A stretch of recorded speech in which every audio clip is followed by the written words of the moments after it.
So I would like to introduce Christian, who is a scientist who works in the particle physics department at RAL and is here today to talk to you about the Large Hadron Collider. So over to you, Christian. Yes, thank you. And thank you everyone for joining today. Other than Lauren, I'm going to keep my camera off just in case the bandwidth isn't good enough. So let me just share my slides. Okay, so as you heard, this is a presentation mostly about the Large Hadron Collider. I mean, I'm going to provide a lot of background and stories around this machine as well. And I'm hoping I'm not going to run out of time. So if I skip a few things in the end, you know why. So this is about particle physics, which is the branch of physics that is dealing with the smallest bits of matter. And of course, in the press right now, or over the last decade or so, we have mostly been known as the people with Higgs boson and the Large Hadron Collider, both of which I'm going to be talking about. So what I'll try to do is tell you what we're doing with machinery like this, why we're doing it, and how we're doing it. But one thing I really want to point out, a lot of things that are done by STFC are applied science.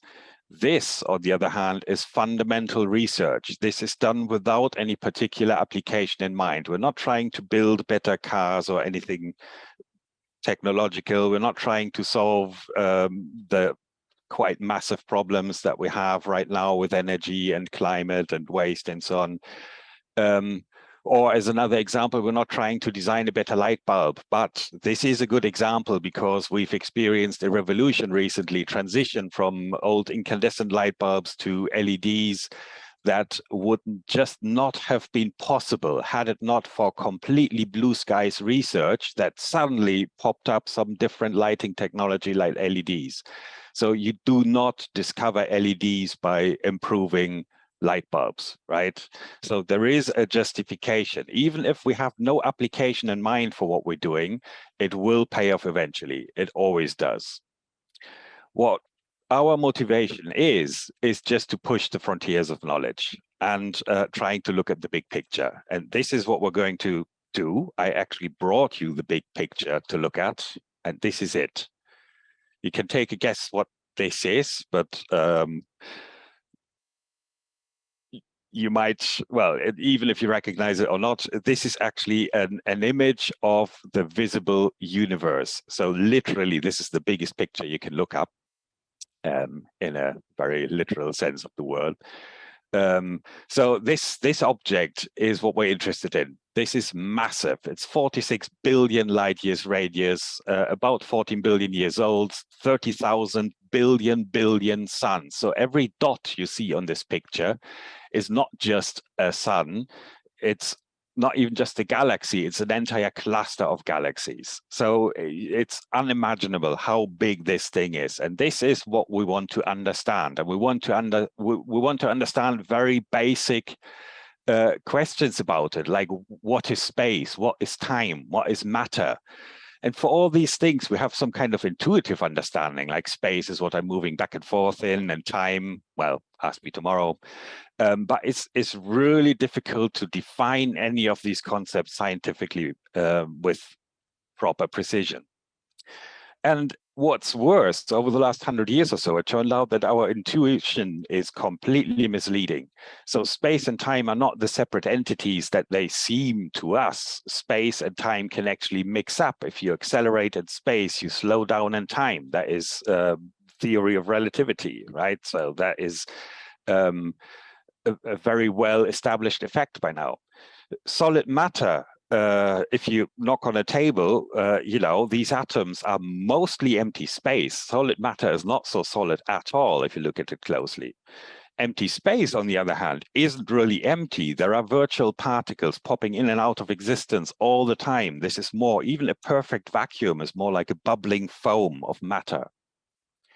So trying to understand all this is, of course, a major undertaking. And humans have always been interested in questions like this. And there's been lots of progress over a long period of time, gradually over thousands of years. But in some sense, we're still pretty much at the beginning. So there is still a lot that remains to be figured out. And our question of today here is what's inside matter, right? This is our focus, especially with machines like the Large Hadron Collider. So, and there it makes sense not to look at the universe as a whole, but to look at small objects within it. So let's just look at the table. What is a table made of? And yeah, the answer that most people know about is, yeah, there's atoms in there that form molecules, and these are then in certain structures and so on. We found a lot of different atoms meanwhile, and at some point in the distant past already, it became clear that this is a bit too complicated a picture to be really fundamental. These atoms themselves, make no mistake, are tiny, tiny objects. So you can easily be forgiven for thinking this is the smallest thing there is, right? If you look at a marble, if you wanted to increase that in size to the point where each atom in it would be as big as the marble itself, then this marble would become as big as planet Earth. So that is the kind of difference in scales between everyday objects and atoms that we're dealing with here. These are tiny, but still, they are not the smallest thing we can look at. So more than 100 years ago, Ernest Rutherford showed that atoms have actually most of their matter in a dense nucleus in the middle, which demonstrated that these atoms had a structure. You can look at parts of them. And meanwhile, we found even more layers. So the nucleus itself is made of protons and neutrons, and the protons and neutrons are not fundamental either. So we found even smaller particles in there called quarks. The electron in the hull of the electron, that is still considered to be fundamental, but possibly because we just haven't found a smaller layer of matter yet. We'll see. So the matter we're seeing in the universe is made up of these objects that I described on the previous slide. So you need basically two different quarks with two different electrical charges. So depending on how you combine them, you can either have a positively charged proton or neutral neutron. And then there's the electron. And then there's also a particle called the neutrino that was predicted early on to save energy conservation in nuclear beta decay, which would have otherwise been violated.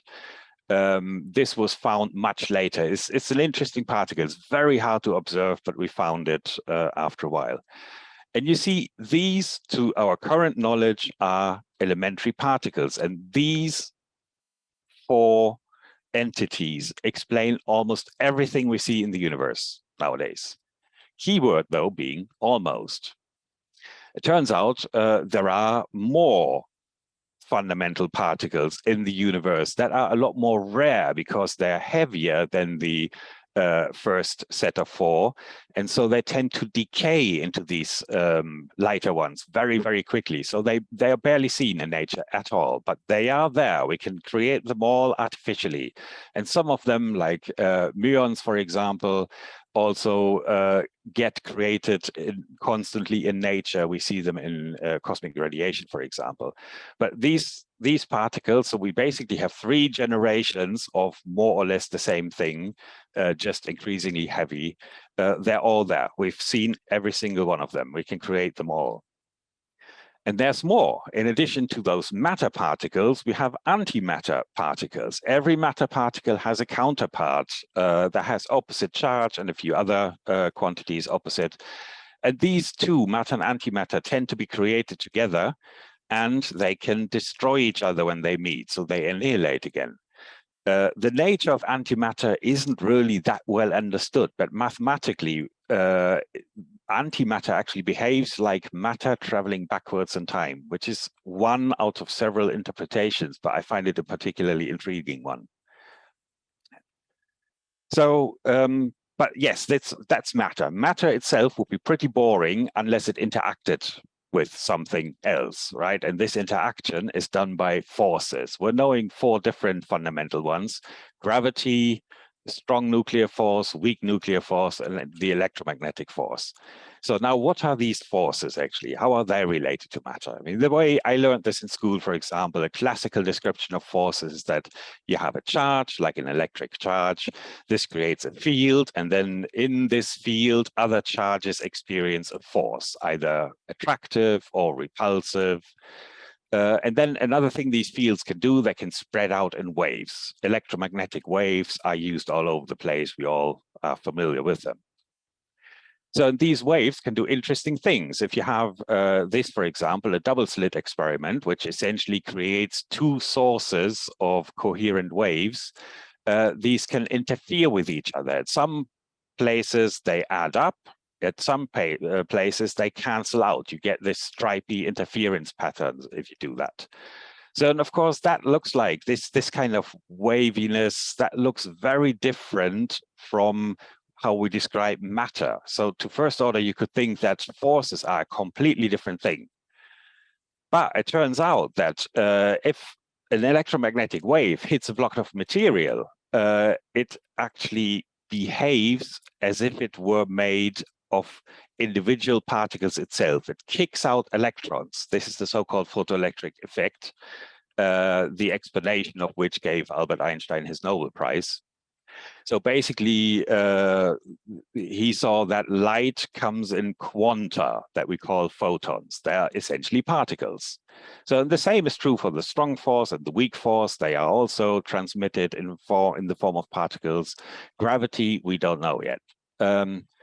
So that's the thing. Light, for example, might propagate like a wave, but when it interacts, it behaves as a particle. And so we describe our forces usually as exchange of particles. This is an electron scattering off another electron by exchange of a photon. These are the so-called Feynman diagrams, pretty famous. So yes, that means light essentially is a form of matter. It actually carries momentum. It is attracted by gravity, which is you see in lots of astronomical photos. You see distorted images of galaxies because the light on its way to us was attracted by some massive galaxy cluster in the foreground and the path was bent.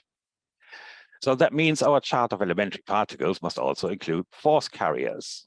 Right? We call them bosons for the electromagnetic force, the strong force, and the weak force. Nothing for gravity yet. So now, as an interesting aside, if waves actually behave like particles, do particles also behave like waves? So what happens if we try this double slit experiment with a particle beam, for example, electrons, right? It turns out we also get interference patterns. So what we see as particles also behaves like waves when it's on the move. So now to push this even more, what happens if you do this double slit experiment with electrons, but send only one at a time? Surely being a particle, you know, it has to go either through one slit or the other, and then you can't have an interference pattern, right? Right? Well, no. Even if you send one single electron and then add up where this hits your screen in the end, you still get an interference pattern. The only explanation for that is that each electron goes through both slits at the same time and interferes with itself. So it really behaves like a wave. And that raises huge questions, of course, right? This is not new knowledge. We've known this for quite a while, but it means that matter is a really, really more complicated thing than we naively think. It's neither particle nor wave. We have quantum theory to describe this mathematically with enormous precision, but we can't really fathom it in our brains. And this is quite nicely put by Niels Bohr, who actually got the Nobel Prize for quantum mechanics and atom structure. We must be clear that when it comes to atoms, language can only be used as in poetry, right? We try to work our way around something we can't really understand. So he also said, anyone who's not shocked by quantum theory has not understood it. So how about you? Are you shocked? There's nothing to worry about. As another very famous physicist said a bit later, I think I can safely say that nobody understands quantum mechanics. It's just our brains are not made for it, right? It's just mathematics. You have to accept it. But with all this big picture, of course, now looks a bit more complicated than it seemed like when you just stared at a photo. So now, where do we know all this from? Our knowledge about matter comes from several different sources. One is to study the largest structures in the universe. Astronomy and astrophysics do that. Or studying the smallest structures in the universe, which is what particle physics does. Or even both at the same time, astroparticle physics or cosmology. All of these areas, by the way, are covered by STFC, right? We're active in all of them. So this common approach, especially at the end, only makes sense because the extremely small and the extremely large in the universe are very closely connected. Why? Well, because what's now extremely big was once extremely small too. And there I'm referring to the history of the universe as we know it through the Big Bang, right? In the beginning of the universe, effects of the scale of elementary particles basically affected the entire universe because that was pretty much the size of the universe. It has since expanded a lot and cooled down a lot. But still, we're very interested in what happened in the beginning because we've understood a lot of what's happening now in the normal state of matter nowadays. But we have a much less good understanding of the early bit. So the two approaches of doing that really are either you study remnants of the Big Bang directly, which is astronomy, astrophysics, or you try to recreate little Big Bangs in the laboratory, which is the particle physics approach. Okay, and I mean, this is where we are, right? We have an excellent description of the universe as we see it now. We actually call this the standard model, which describes the majority of phenomena that we can see in the universe with unprecedented precision. This is an enormously good description of the universe that has defied all our attempts to find flaws in it for decades. We had to do a few minor corrections, like add masses to neutrinos where we previously thought they were massless, but no big deal. In principle, there would be a perfect situation to be in for science. It's just that this standard model has two problems. One, that it's incomplete, and the other, that it's wrong. Not entirely, obviously, otherwise we would just throw it away. But there are big issues, right? Incompleteness is easy to explain. We have no real explanation for gravity in the system. Gravity is just too weak to experiment with it. It might not feel weak if you stumble, fall over, hit your head on the ground or something. But that only hurts because the entire planet is pulling at you. If you're looking at gravity at the level of individual particle beams, it's as if it doesn't exist. And so we can't experiment with it. It's so weak. Then there's probably more in the universe than we're seeing: dark matter, dark energy. We don't really have a good idea of what that is. And a lot of the properties of our particles aren't that well understood. I mentioned mass here because I'm going to go into a bit of detail about that. So, but now worse, why do we think the standard model is wrong? Well, if you try to make predictions for extremely high energies, way beyond what we could ever reach experimentally, a good theory should still give sensible results, and the standard model doesn't. It gives us nonsense. So that tells us that the standard model is probably just a low energy approximation, which we can't verify because we can't go that much higher in energy. But it just doesn't look like this is the most fundamental and best way of describing nature, because then it should be valid at all energy ranges. And then, of course, you know, this is maybe a bit esoteric, but some things just don't feel right about it. There is so many particles, these 3 generations, no reason why they are there. All the masses of the particles cannot be predicted. They're all independent. They're all over the place over many orders of magnitude. So it all feels a bit too complex for what we think a reasonable universe should behave, right? It's a very weird thing to say, but you know, that's the way of thinking. But anyway, I mean, these are questions that we're pursuing, and one where we have made progress not too long ago was the question of mass. I mean, that was a big deal because in our theory, the standard model, all the forces are mediated by particles, as I said, but the standard model required that these force particles are massless, and some of them are not. They're very, very heavy. So how do you work around this? Again, we don't want to throw away the whole mathematical model because it works very well otherwise. And so this was something where In the 1960s already, someone proposed that maybe we can apply a trick, or nature applies a trick, and that these particles are not really massive.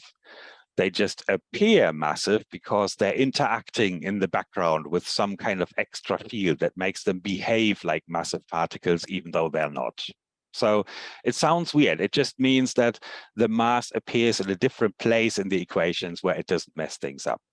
So this is the so-called Higgs mechanism, and it has an interesting side effect. If there is an extra field which corresponds to an extra force, we need an extra force carrier particle, and that's something that we can look for in our experiments. That's the Higgs boson. So in order to verify this whole thing, we need to find the Higgs boson. I call it a force, by the way. It's a bit of a different force. The electromagnetic force only has an effect, a non-zero force, if you have a charge somewhere. The Higgs force is different. The Higgs field is non-zero even if there is no matter around. That's just how, one of the side effects of how it needs to work in order to produce the desired effect. And that means this field is everywhere, even in empty space. And if it's everywhere, it's even in my kitchen cupboard. And actually, lo and behold, here, it's there. This formula you could call the world formula. This is the standard model of particle physics in a particular compact formulation. We call this the Lagrangian density. And just to break this down, this line alone describes all the forces except gravity. This describes, the second line describes how particles interact with these forces. And the entire second half is the Higgs mechanism. That's how important this is for the standard model. We really needed to find this silly boson. And I mean, we started looking for it in the 1960s, but for half a century, nobody found it. We know now that the reason is that it was just too heavy. In order to create massive particles, you need a lot of energy, and we didn't have experiments with enough energy to produce it. And the Large Hadron Collider that I'm going to talk about very soon was actually the first particle physics experiment that covered the entire possible range for the mass of the Higgs boson. So that machine, among other things, was designed to settle this question once and for all. And settle it, we did. So this was just over 10 years ago in the main auditorium at CERN, packed auditorium with VIPs in the front, where the announcement was made that we had observed a new massive particle that might be the Higgs. Very carefully phrased, it was definitely clear from the beginning that it was a new force carrier particle. It was not 100% sure that it was the Higgs itself. But yeah, I mean, that's meanwhile, we know that it is. So what were those guys looking at there? Well, there's the Higgs boson. I found it online. You can actually order it. It's quite cheap. Unfortunately, the real one comes with a few £billion delivery cost, but well, that's life. Now, actually, this is what people were actually looking at, right? This is one example collision by one of the Large Hadron Collider experiments that has a specific signature, these 4 straight lines that are 4 very high energy muons that make it a very interesting candidate that is probably the decay of a Higgs boson. So, but yes, I mean, the discovery was made 10 years ago. We're far from done because there is lots of different versions of this Higgs mechanism that were proposed by theorists over this half a century that we were looking for it. And so now we have to measure its properties in a lot of detail in order to figure out which one of these models is the real one. But having found this boson was an incredibly important discovery anyway, not even just for particle physics, I mean, generally. So, but yes, I mean, other than just trying to figure out all the details of the Higgs mechanism, we still have another whole bunch of open questions in particle physics. I mentioned gravity a few times, dark matter. There is more matter than antimatter in the universe to an extent that we can't really explain that well right now. and more fundamental questions. Really, the basic nature of matter. Is matter really, are these particles point-like, or are they little strings? Are there extra dimensions that we might not see and that might actually explain why gravity is much weaker than other forces and so on? So a lot of stuff that we still need answers for. And this is where the Large Hadron Collider is actually our current best tool to address these questions. I like this drawing, actually. That was from a conference poster. It's not the real one, just to be sure. This was probably a Scottish proposal, but in the end we built some slightly larger version made of metal, much shinier but more expensive. So, I mean, if you make the mistake of looking online what the purpose of the Large Hadron Collider is, you might run into a lot of weird suggestions on YouTube, etc. And I can assure you, no, we did not build this thing for creating black holes to swallow Earth. I mean, there is, there was a serious concern. Is there any possibility a machine like this could create a disaster? This was seriously investigated. We were 100% sure it could not happen because nature is actually creating much higher collisions, much higher energy collisions all the time, like interstellar matter hitting the atmosphere and so on. So there was no actual risk, but okay, people still don't necessarily seem to believe us. Or my favorite, is this actually a portal, a stargate opening up a different dimension for the return of Satan to finally come back and clean things up here? Now, well, I love it kind of, but no, that's not what it is. Or are we trying to create antimatter bombs to destroy Vatican? Well, that was just a movie a long time ago, actually, already. So it's definitely not realistic, nowhere near, but at least it brought Tom Hanks to CERN, which made us very proud. And maybe it's about, the pride, being the guys with the largest machine on the planet could be cool. There's even a rap about the LHC. This was a live performance there. But let's face it, being a physicist, being cool doesn't really go well together. So it can't be that either. No, the truth is really, it's all about expanding knowledge. That's what we're trying to do with this machine. No sinister things going on. But how do we learn about nature with a machine like the Large Hadron Collider? So generally, how do we figure out how matter works in a way?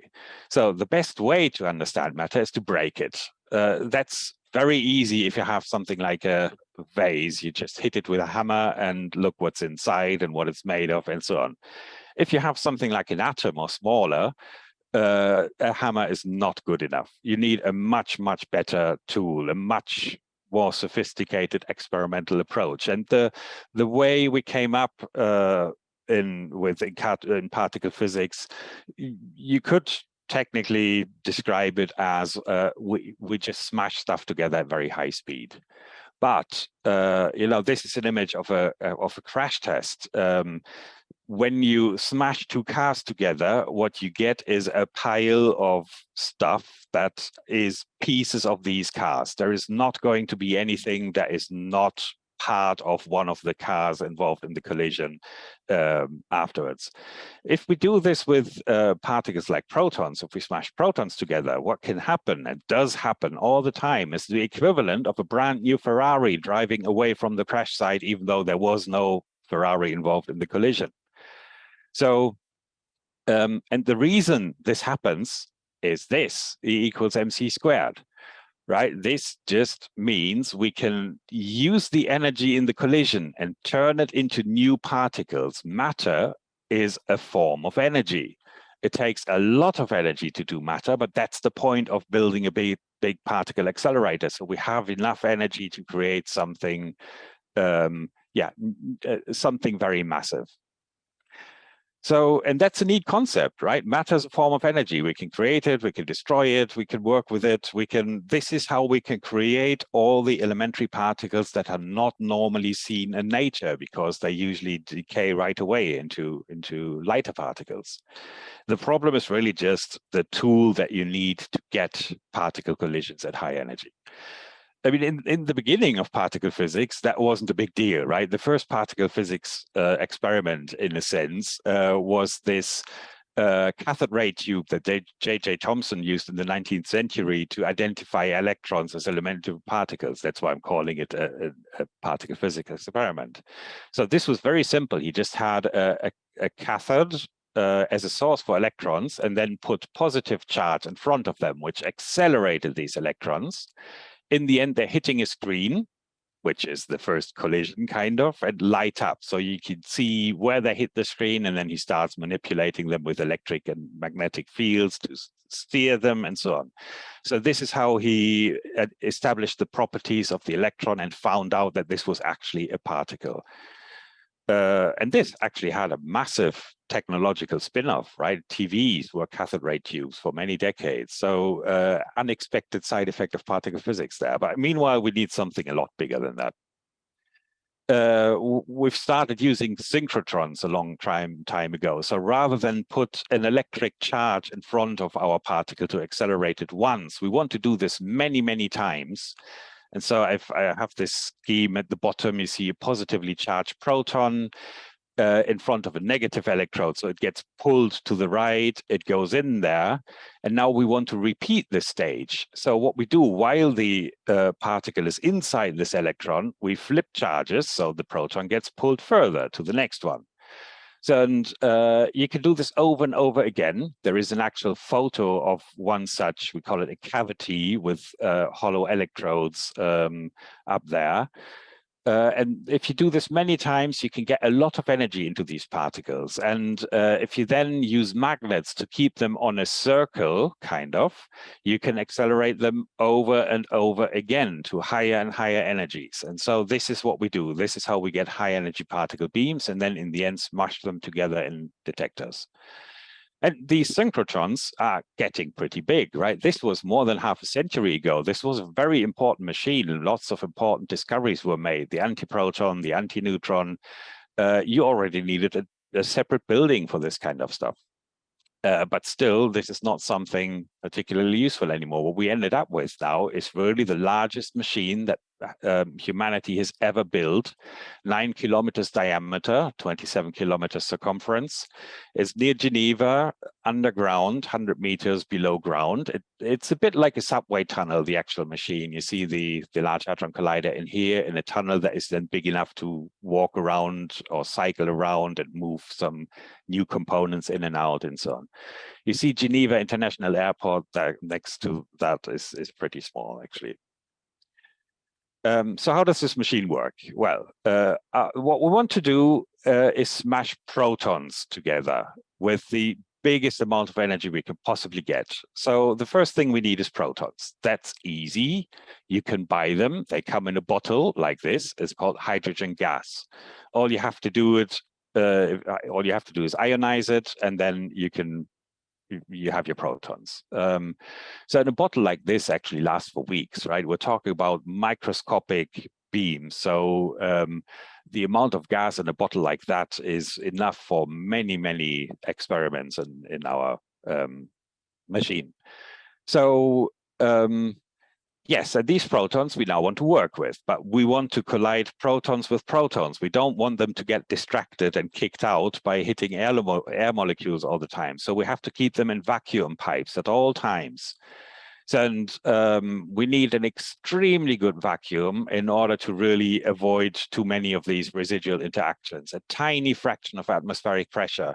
So actually the vacuum in this machine with thousands of welded joints and screwed together and seals all over the place in 27-kilometer long pipes, this vacuum has to be better than the vacuum in space around the International Space Station. It's an enormous engineering achievement, but we have the technology.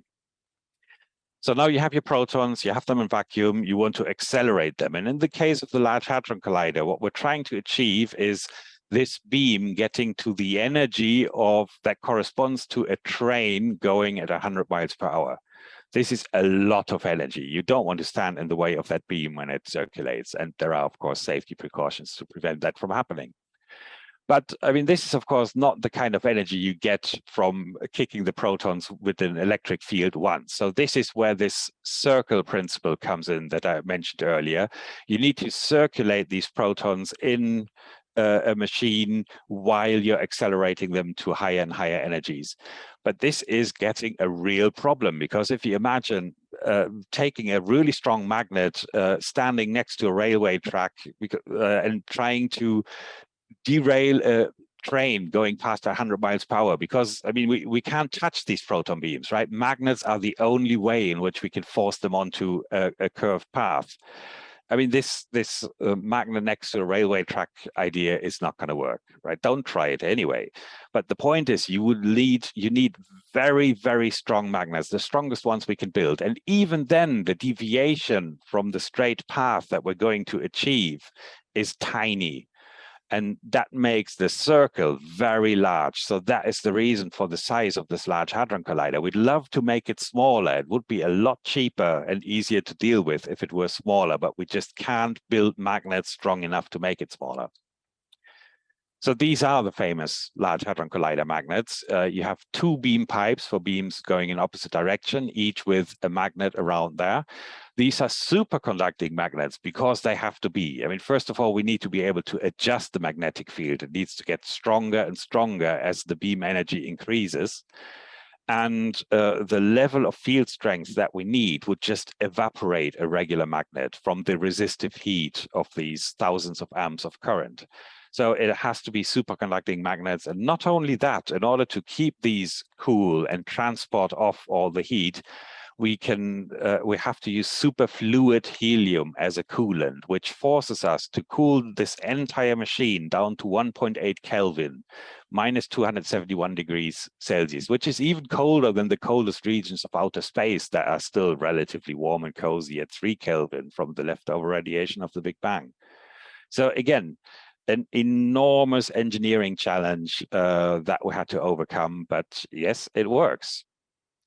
So now if you imagine you have two beams of protons going in opposite direction through this machine, essentially at the speed of light. We're very, very close to that if we accelerate them to these energies. Each beam is a few micrometers high and a few hundred micrometers wide, going at the speed of light, and you really want them to hit each other head on. That means you have to have extremely precise monitoring where your beams are right now, and extremely fine-grained control to move them just a little bit to make them hit each other. So the feedback control systems and so on. You know, these kind of things take decades to develop.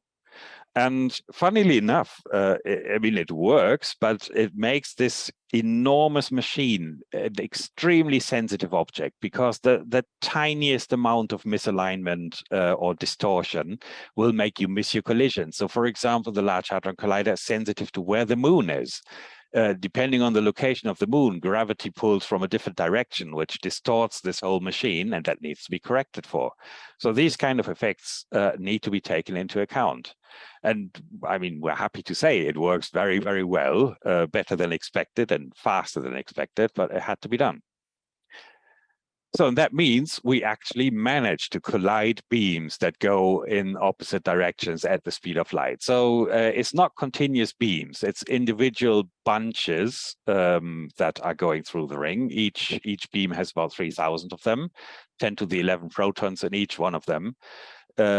Usually we keep them in two separate pipes, but there's 4 locations along the ring where we let them collide. And of course, if you have that many protons, it's not just one pair of them that collides. It's typically 20 to 100. We're now improving the machine more towards having 200 collisions at the same time.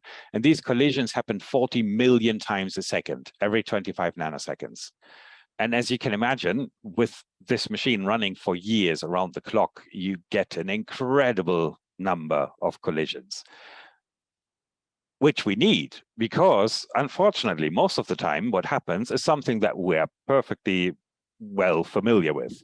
If we want something like the Higgs boson, a Higgs boson gets created only once per billion or trillion collisions.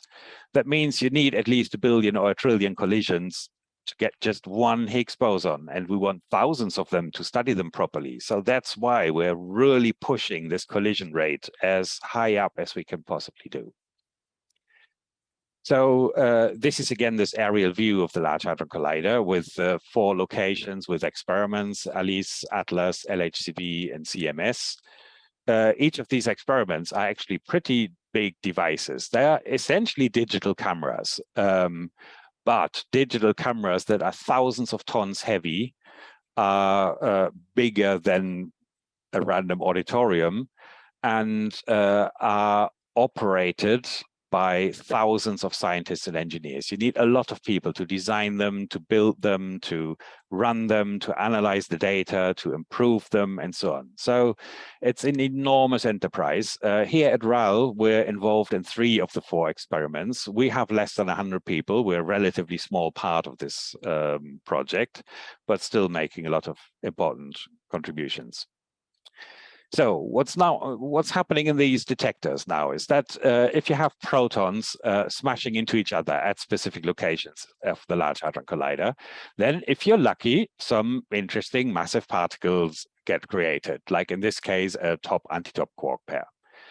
Unfortunately, what tends to happen is that these decay immediately into lighter particles that are a bit less interesting, that we already know about, and only these particles fly far enough for us to actually intercept them with detectors. We cannot actually see the interesting heavy particles directly ever. It's fundamentally excluded by physics. The same applies to the Higgs boson. We cannot see it directly. We can only see its decay products. So, but this is where the science comes in, right? This is where a lot of computing and brain power goes in to reconstruct indirectly from these decay products what must have happened in the collision. So this is the difficult bit of particle physics when it comes to analyzing these collisions. So just to illustrate that, this is the chart of elementary particles that I had in the beginning, just a few millimeters away from the collision point, which is as close as we can get with our detectors. These are the ones that are left here on the right. And this is actually even cheating a little bit because there's 3 neutrinos in there, which are invisible to us. They don't react with our detectors. And a lot of these other particles, the quarks and the gluon, they just don't go through the detector as a particle. They have lots of secondary interactions. They create a whole spray, which we call a jet of particles in the detector. So nature is not making it easy for us to understand what's happening in these collisions, but that's just what we have to deal with. So the way we then detect these particles, there's a bunch of technologies for that, right? So for charged particles, you can use ionization. If you have a particle going through a thin sheet of material like silicon, it kicks out electrons. We apply an electric field to pick up the electrons, and then we get an electrical signal whenever a particle went through.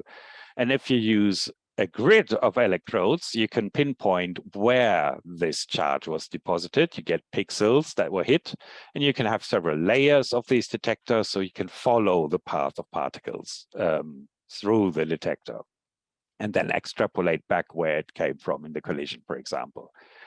And as an additional trick, we put these detectors into a magnetic field, which then creates curved paths of these particles, and that gives us the opportunity to measure their momentum, not just where they're coming from. So, but that only works for charged particles, ionization. So for neutral particles, we need a different detector type, which we call calorimeter, where we're basically just shooting the particles into a massive amount of material, and then it will interact somehow with either the electrons in the hull or with the nuclei, create a shower of secondary particles, many of which are charged, and then we can see those secondary particles. And in various ways, by having absorbers and detectors interspersed, we can then follow the development of the shower, measure its energy, and that way derive the energy of the original particle. But we need a lot of material to do that, because if this shower of secondary particles isn't completely contained and you have something leaking out at the end of the detector, then you don't know how much of the energy that you're trying to measure was lost. So you have to have your calorimeter thick enough to contain the entire shower. And with high energy particles, as in Large Hadron Collider collisions, that really means meters of very dense material as absorber, lead, or in one experiment, it was even depleted uranium, tungsten, whatever we can get. And this is why these detectors are so massive, thousands of tons. So yes, it's two different types of kilometers. I don't go into detail there, but what we can do is put all these different types of detectors one after the other, and then depending on which particle reacts in which way in which part of the detector, we can identify what type of particle we're looking at. That is very helpful. And a special case are actually muons that tend to go through all the detector. They are charged, you can see them in there, but they still get out at the end. So we put another tracking detector at the end to see where that happens. And if you remember this Higgs boson candidate that I showed in the beginning, that had 4 of those coming out. And this is a very easy signature to see in a messy environment with lots of particles being created. That's why we like it so much. So, but yes, they're still invisible particles, like, for example, neutrinos that we just cannot detect. They're just going through the detector as if they were nothing. Now, you might say, well, we know neutrinos, let's just not care about them.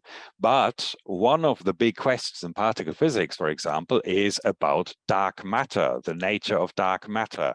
Dark matter is called dark because it doesn't interact with normal material. If we manage to create dark matter particles in our collisions, we would not see these dark matter particles in the detector.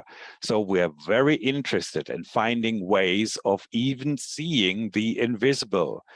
And we can't do that with restrictions, but that's through momentum conservation. If you have a particle collision, you know, all the momentum of the incoming particles is in one axis. There is no momentum perpendicular to that before the interaction. And that means that if we add up all the momenta of the particles coming out of the collision, it also has to add up to 0 perpendicular to the beam direction. If it doesn't, then we missed something, either because some particle flew in a direction where we didn't have a detector. But okay, we can fix that by wrapping our detectors all around the collision region. Or, of course, the other situation is that there was an invisible particle that carried away some momentum that we couldn't see. So if there is a momentum imbalance, we know there was something there. We don't know what it is, but from its properties, statistically, we can come to pretty good conclusions. So, and I mean, this is why the particle detectors look the way they are. This is a schematic view of the Atlas detector. You have this onion shell of different detector types all the way around the interaction region, which is in the middle. And because of the massive amount of material that is needed to stop particles, these things are huge. There is a person drawn on the front on the right here to give you a feeling for scale. So it's a huge device, and it's underground, so it's not visible from the surface. You just see here, this is the area where the Atlas detector is at CERN, with an oddly shaped auditorium there. All you see there is a lot of cooling infrastructure, computing infrastructure, control rooms, and so on. So the actual detector is far underground inside the ring. And showing you a photo of that is not so easy because it's in this cave that was built to just fit the detector, and so you can't really step back and take a nice photo, which is why the most famous photo of the Atlas detector, the one in the middle here, doesn't actually have the Atlas detector in it yet. There are just a few magnet coils from the muon tracker on the outside. Now that everything is in, it's basically just a mess of steel and pipes and plates and so on. Yes, and I mean, if we want to analyze what's coming out of these detectors, I mentioned these are essentially digital cameras. So you have hundreds of millions of channels that need to be read out 40 million times a second. So in order to be able to do that, we need lots of specialized electronics, part of which is actually developed here at STFC, and thousands of kilometers of cables to connect the detectors to the outside world. You see a few examples here. There are lots of optical fibers coming out of the experimental cavern and so on. That is quite a big deal. And only then, if you get the data out, you can look at collisions like this one, which might be a Higgs boson, right?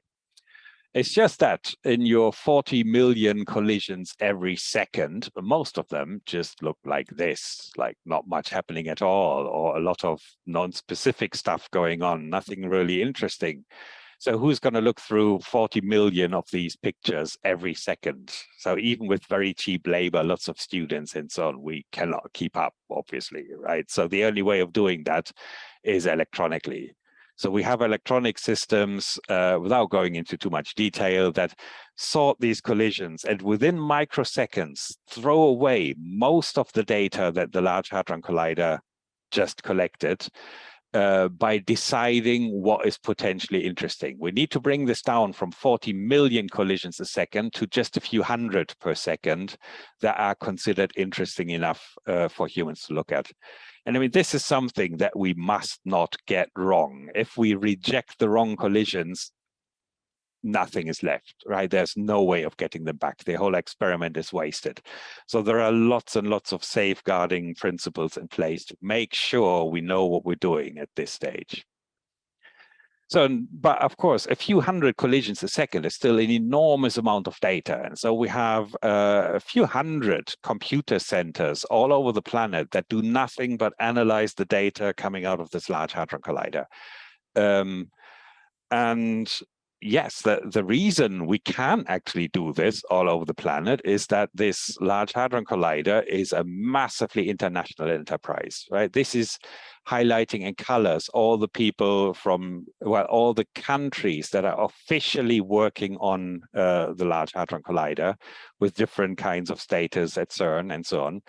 And one thing that I like to highlight there is that on this experiment, you have countries working together peacefully that tend to have difficulties in real life, like the US and Iran, China and Japan, India and Pakistan, you know, even the UK and France. They all work together. Of course, as you're probably aware, right now we have a bit of a problem in this area of the world with Russia, and it's a bit of a mess, but you know, we're trying our best to see the peaceful aspects of science and uphold this and push back against political issues. So, but now, as one of the last things that I have time to, just to highlight, working in a massively international collaboration like that does not just mean that I sit at a desk in the UK and I know that someone is sitting at a desk in India and It looks like we might have just lost Christian at the very last moment. Oh, hi, Christian. I think we lost you just for a moment. You're muted if you are saying things. Oh, yes. Okay, now I'm unmuted and Yeah. I need to share again, right? Perfect. Thank you. At what point did you lose me? You were just saying about where you sit in your office, where your Okay. office. Okay, good. So just seconds. Fine. Okay. I hope you can see this again. Yep, we can. All right. Okay.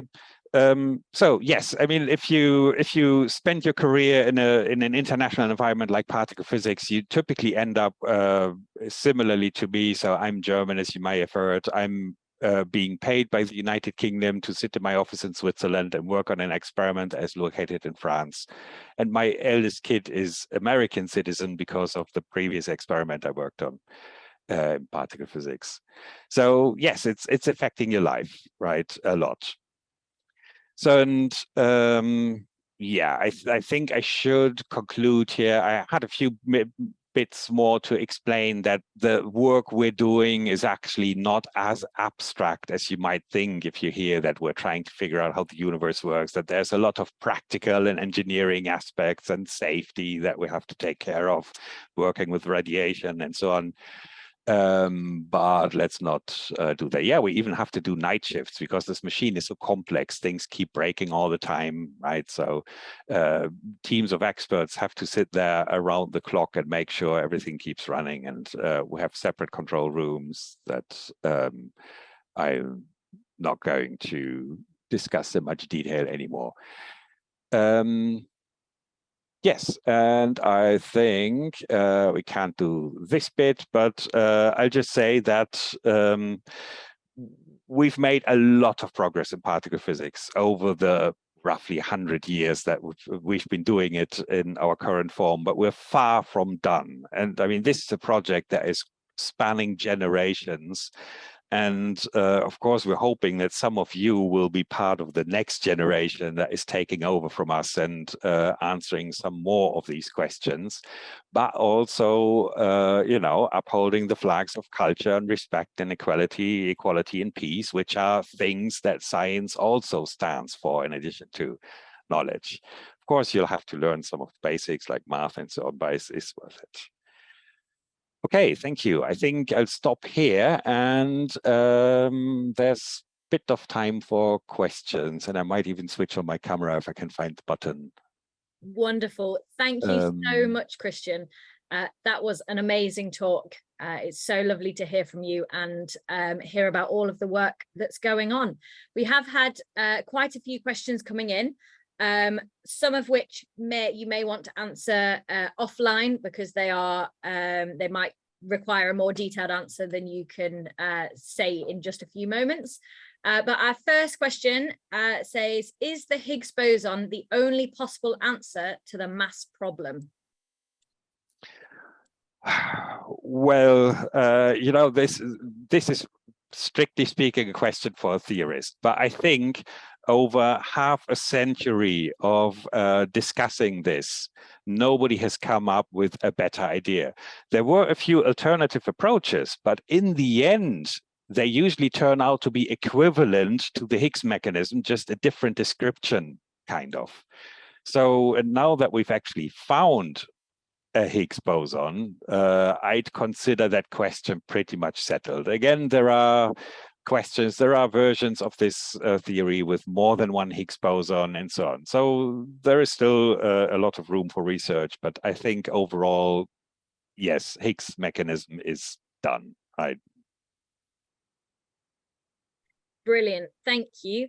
And we've got a few questions that I think would be best to look at offline that might be more for a theorist, but we can definitely have a go at answering those for you offline.